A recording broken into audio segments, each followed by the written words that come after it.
అనిత, నాగేంద్ర, అరుణ్ కుమార్, ప్రసాద్ రెడ్డి, మౌనిక,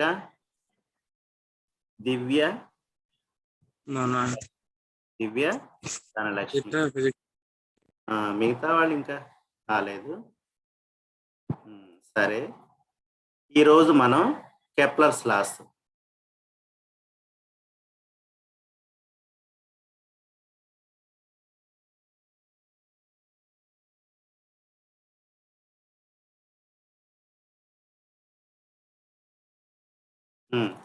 ఈరోజు Kepler's loss మొన్న నేను చెప్పాను కదా, ఫస్ట్ లా ఆఫ్ ఆర్బిట్స్, కక్షల వేగం. ఏమని చెప్పాను?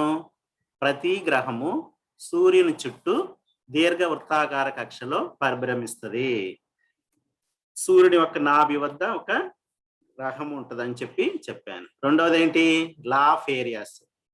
లా ఆఫ్ ఏరియాస్ అంటే సూర్యుని గ్రహాన్ని కలిపే సరళ రేఖ సమాన కాల వ్యవధులలో సమాన వైశాల్యాలను చిమ్ముతూ పర్యటిస్తుంది.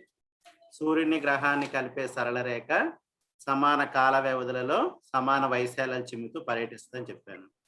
ఇప్పుడు చూడండి, ఒక్కో దాని గురించి మీకు చెప్తాను.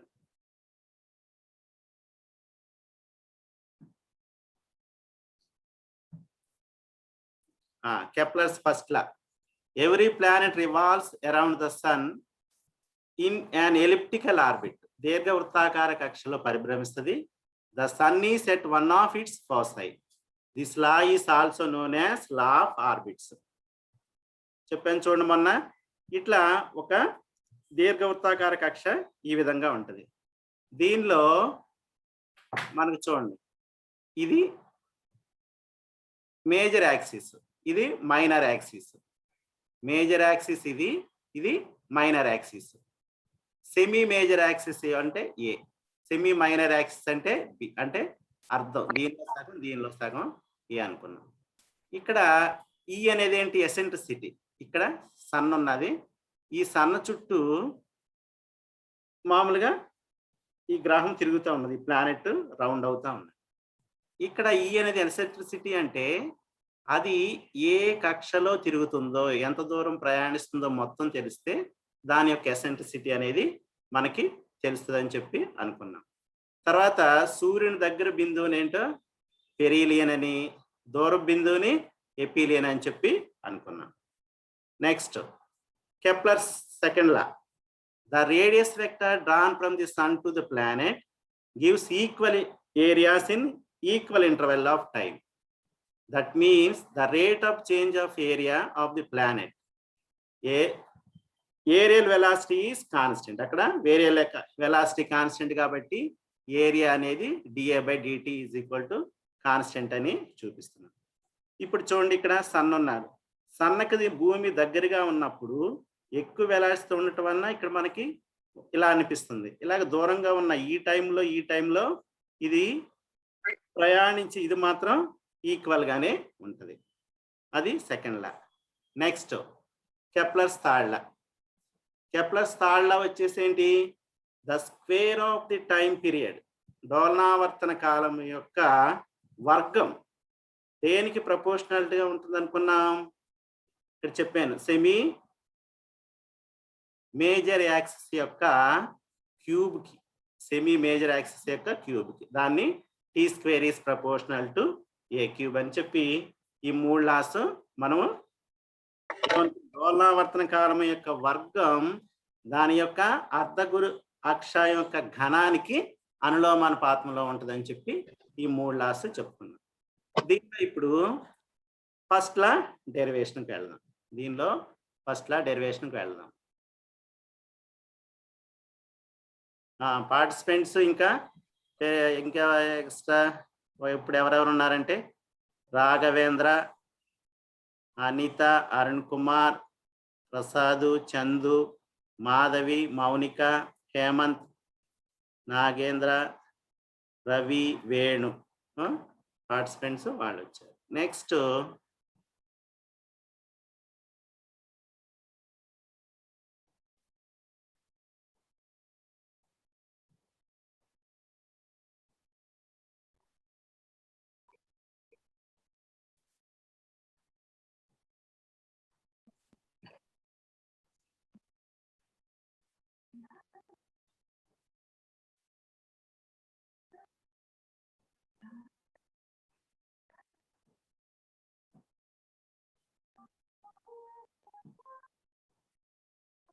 దీనిలో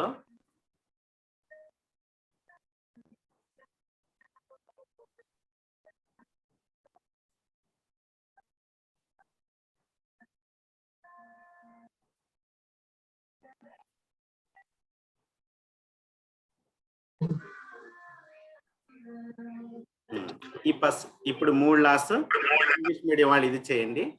నెక్స్ట్ వచ్చేసి మనం దీనిలో ఫస్ట్ డెరివేషన్ ఇందులో మొదలు పెడుతున్నాం. Kepler's first law derivation. Consider the case of a planet of mass m rotating around the sun of mass m in an orbit of radius.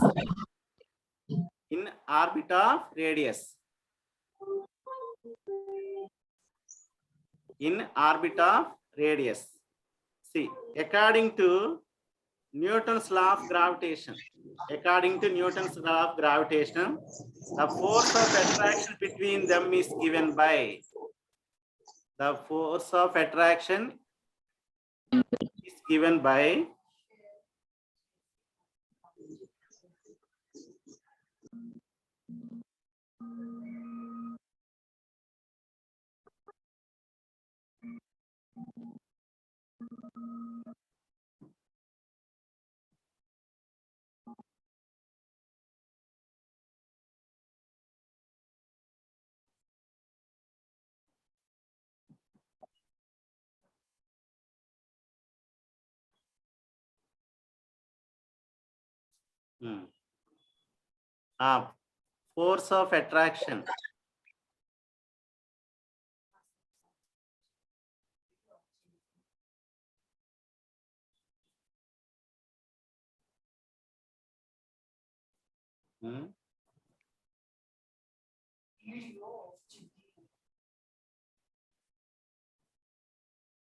చూడండి, force of attraction F is equal to G/m/r².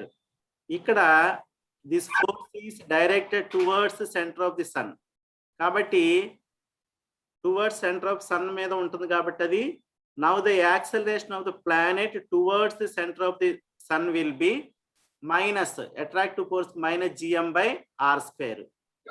ఇక్కడ -Gm is equal to mu అనుకుంటున్నాం. ఇక్కడ Gm is equal to mu అనుకుంటున్నాం. mu is equal to Gm. ఇక్కడ negative sign ఎందుకని? Because of the force is towards the centre of the sun కాబట్టి, we know that in polar coordinates of radial acceleration దేనికి త్రిజ్య త్వరణం, radial acceleration equal to d²r/dt² - r into dθ/dt whole square. ఇది d²r/dt² - r into dθ/dt whole square. ఇక్కడ ఏంటో gravitational force కి ఈ force ని apply చేస్తున్నాం కాబట్టి μ/r² ఇక్కడ F. ఇదేంటో radial acceleration. we also know that transverse acceleration is 0.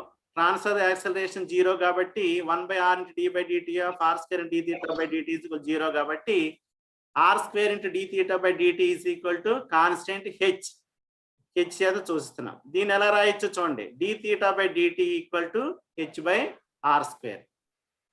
dθ/dt is equal to h/r². we know that మీరు అంతకుముందు ఈక్వేషన్ ఆఫ్ మోషన్ అంటే సెంట్రల్ ఫోర్సెస్ కి ఒక ఈక్వేషన్ రాబట్టారు. కణము చలనంలో ఉన్నప్పుడు సమీకరణం రాబట్టమంటే దానికి సమీకరణం వచ్చింది. d square u by d theta square plus u is equal to p by h square u square. h square u square. ఇక్కడ p అంటే ఏంటి? ఫోర్స్. p అంటే ఏంటి? ప్రెషర్. ప్రెషర్ కాబట్టి force per mass unit area ఏమవుతుంది? p అవుతుంది కాబట్టి ఆ ఫోర్స్ ఏమనుకున్నాం ఇక్కడ? ప్రెషర్ ఇక్కడ gmm బై r స్క్వేర్ అనుకున్నాం. కాబట్టి ఇక్కడ gm బై r స్క్వేర్ రాసాం. తర్వాత ఈ mm అనేది క్యాన్సిల్ అయిపోయింది కాబట్టి that equal to gm by ఇక్కడ ఏమనుకున్నాం? Mu by r square mu అనుకున్నాం కాబట్టి ఇక్కడ gm u is equal to mu u square అని రాసాం. మ్యూ u స్క్వేర్ అని రాసాం.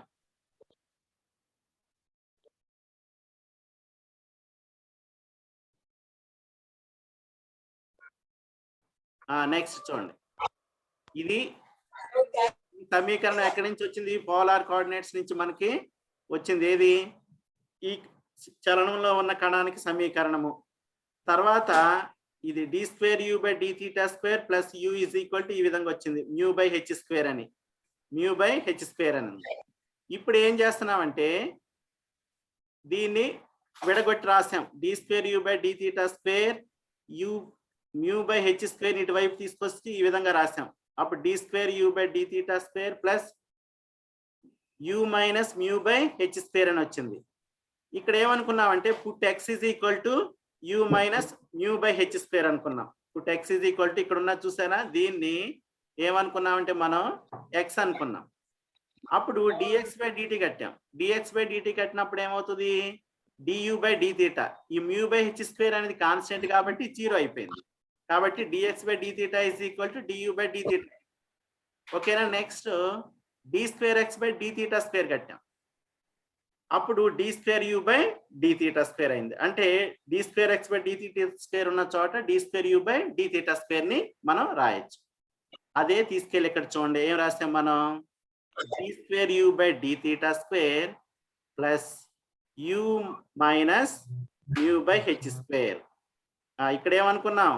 D square d theta square అంటే ఇది ఎక్స్, తర్వాత ఇక్కడ రాసాం ఈ విధంగా u minus mu by H square ఈ విధంగా రాసాం. ఇది ఎట్లా ఉంది మొత్తం?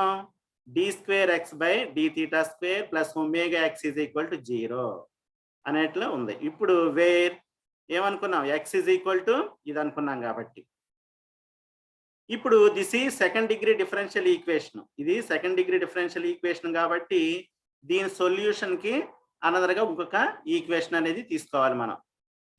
దీని యొక్క సొల్యూషన్ కి అనదరగా ఇంకొక ఈక్వేషన్ తీసుకోవాలి. చూడండి ఇక్కడ ఏమనుకున్నాడు? దీని సొల్యూషన్ రాబట్టడానికి x is equal to a cos of theta minus theta naught అనుకున్నాం. Where a and theta naught are constants. ఇక్కడ putting the value of x we get. అప్పుడు ఏమవుతుంది? ఎక్స్ ఉన్న చోట u minus mu by H square ని ప్రతిక్షేపిస్తే ఈ విధంగా వచ్చింది. ఏమని వచ్చింది? ఇప్పుడు u is equal to mu by H square plus a into cos of theta minus theta naught రాసాం. ఇది మనము ఇక్కడ చూడండి 1/r. 1/r అంటే mu is equal to you is equal to 1/r కాబట్టి ఈ విధంగా రాస్తే హెచ్ స్క్వేర్ చేత హెచ్ స్క్వేర్ బై మ్యూ చేత దీని మొత్తం ఏం కట్టాం? ఎల్సిఎం కట్టాం. ఎల్సిఎం కట్టినప్పుడు మనకు ఒక ఈక్వేషన్ అనేది వచ్చింది. ఇలా వచ్చింది. నెక్స్ట్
చూడండి ఇప్పుడు this equation is similar to polar equation of a conic 1/r is equal to 1/epsilon into cos theta సమీకరణం వచ్చింది మనకి.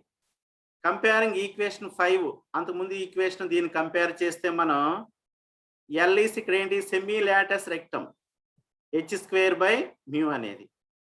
తర్వాత ఇక్కడ ఎప్సిలాన్ ఎసెంట్రిసిటీ ఆఫ్ ది కానిక్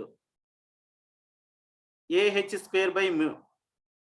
ఇక్కడ ఏమనుకున్నాం మనం ఎసెంట్రిసిటీ తీసుకెళ్తున్నారా తర్వాత మనం అక్కడ కొనుక్కొని వచ్చేద్దాం యాంటీ క్లాస్ బట్టలు కొనుక్కోవచ్చు. ఎసెంట్రిసిటీ అనేది ఈ కంటే ఎక్కువగా ఉంటుంది కానిక్ హైపర్బోలా అనుకున్నాం, ఈక్వల్గా ఉంటే పెరాబోలా అనుకున్నాం. ఈ కంటే తక్కువ ఉంటే కానిక్ దీర్ఘ ఎలిప్స్ అని చెప్పి మనం అనుకున్నాం. ఇక్కడ మనకి ప్లానెట్ యొక్క టోటల్ ఎనర్జీ కట్టాలి. దాన్ని ఇక్కడ చూడండి, ప్లానెట్ కుండే kinetic energy plus potential energy. Kinetic energy ½ into m, ఇదంతా v² dr/dt plus r into dθ/dt హోల్² అనేది v². ఇక్కడ చూడండి dr/dt is equal to -h into du/dθ. dr/dt is equal to -h into du/dθ. ఇక్కడ ఏమవుతుంది మనకి చూడండి dr/dθ హోల్² కాబట్టి h² into du/dθ హోల్² రాస్తాం.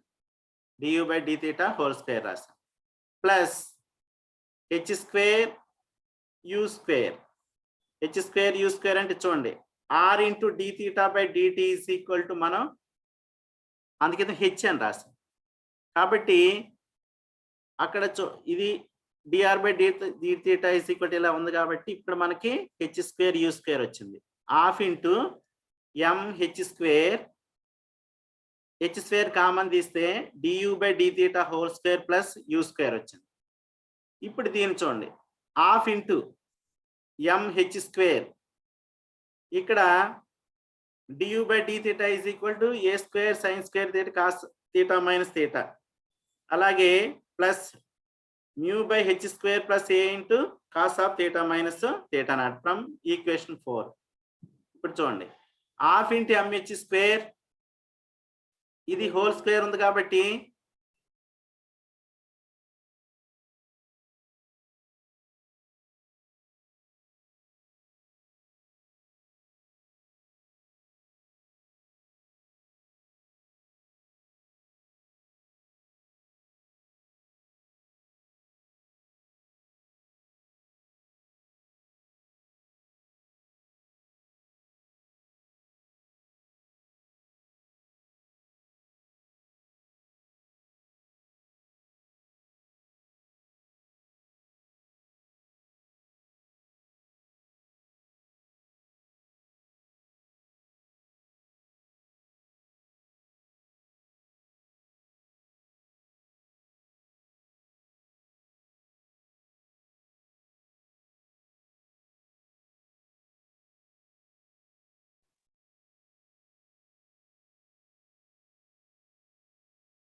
ఇది రాసాం. నెక్స్ట్ ఇది హోల్² ఉంది కాబట్టి μ/h² plus a into cos of θ - θ0.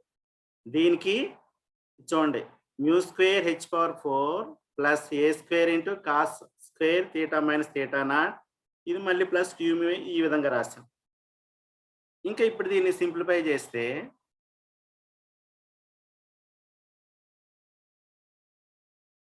ఈ విధంగా మనకి ½ ఇంటూ mh² ఇక్కడ sine square theta cos square theta ఈ రెండిట్లు కామన్ తీసుకున్నప్పుడు 1 అయిపోయింది. A square into mu square by h/4 ఉంది ప్లస్ ఇది two mu a h square by cos of theta minus theta naught ఉంది ఇక్కడ. ఇప్పుడు the potential energy of the planet ఇందాక కైనెటిక్ ఎనర్జీ అయిపోయింది. ఇప్పుడు పొటెన్షియల్ ఎనర్జీ ఎలా ఏర్పడుతుంది? ఏదన్నా వస్తువుల మధ్య ఉండే ఆకర్షణ వలన ఏర్పడుతుంది పొటెన్షియల్ ఎనర్జీ.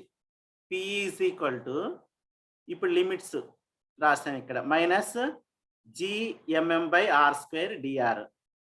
ఇక్కడ రేడియస్ ఇన్ఫినిటీ అన్నట్టు. Next minus μm/r². Limits apply చేస్తే మనకి minus μm/r 1/r is equal to u కాబట్టి μmu అని చెప్పి ఇక్కడ రాసాం. తర్వాత u ఈజ్ ఈక్వల్ టు మనకి μ/h² అంటే a cos of theta minus theta naught అనేది మనం యూని అంతకితం తీసుకున్నాం. Therefore total energy of the planet E is equal to PE plus KE. అప్పుడు మనకి ఇది కైనెటిక్ ఎనర్జీ వల్ల వచ్చింది, ఇది పొటెన్షియల్ ఎనర్జీ వలన వచ్చింది. ఈ రెండు సమీకరణాలకు ఉన్నప్పుడు మనకి ఒక సమీకరణం వచ్చింది. Potential total energy of the planet వచ్చింది. ½ × mh² a² plus μ² h/4 plus 2μa × h² × cos theta minus theta naught ఇలా వచ్చిన తర్వాత ఇక్కడ మనకి క్యాన్సిల్ అవగా మిగిలింది ఏం మిగిలిందంటే ½ × mh² a² μ² బై h/4 అనేది మిగిలింది.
ఇక్కడ టోటల్ ఎనర్జీకి formula 2E/mh² is equal to a² × μ² h/4 అయింది.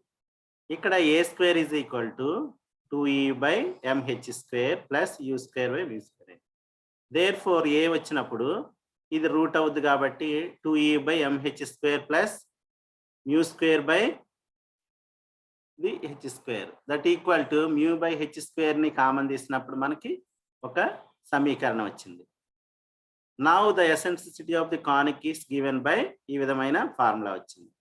దాన్ని బట్టి మనం ఏమనుకున్నాం ఇక్కడ E <1 అయినప్పుడు orbit is ellipse, E is equal to 1 అయినప్పుడు ఎసెంట్రిసిటీ అయినప్పుడు ఆర్బిట్ ఈస్ పారాబోలా. ఇప్పుడు E <1 అయినప్పుడు ఈస్ గ్రేటర్ దెన్ 0 అయినప్పుడు ఏముంది ఆర్బిట్ ఈస్ హైపర్బోలా అనుకున్నాం. కాబట్టి ఇక్కడ దీన్ని బట్టి ఏం చేస్తున్నాం, దీన్ని బట్టి ఏంటంటే a body with parabola or hyperbola orbit would pass a heavy from the solar system. ఈ సోలార్ సిస్టమ్ నుంచి దూరంగా వెళ్ళిపోతుంది and will never return. The system is unbounded కాబట్టి అది సిస్టమ్ కి బౌండెడ్ అనేది లేదు. Thus we conclude that planetary orbits are all ఎలిప్టికల్లే ఉంటాయి కాబట్టి that is bounded. This leads Kepler's first law which state that every planet revolves around the sun in elliptical orbit with sun at one of its foci అని చెప్పి ఈ విధంగా మనం దీన్ని graphical గా కూడా ఈ విధంగా చూపించవచ్చు.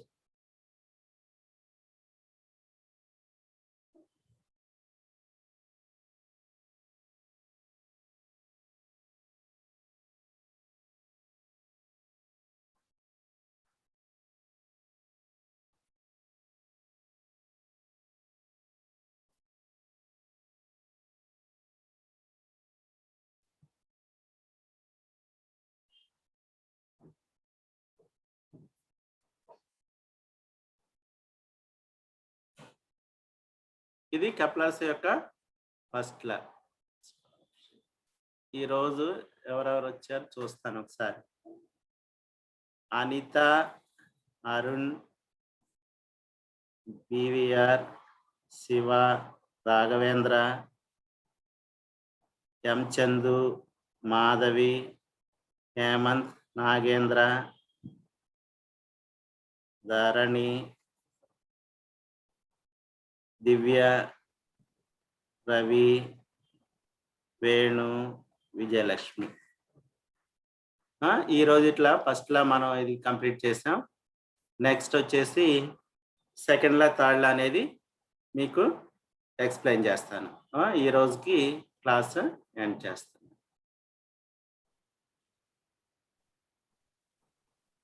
Thank you sir.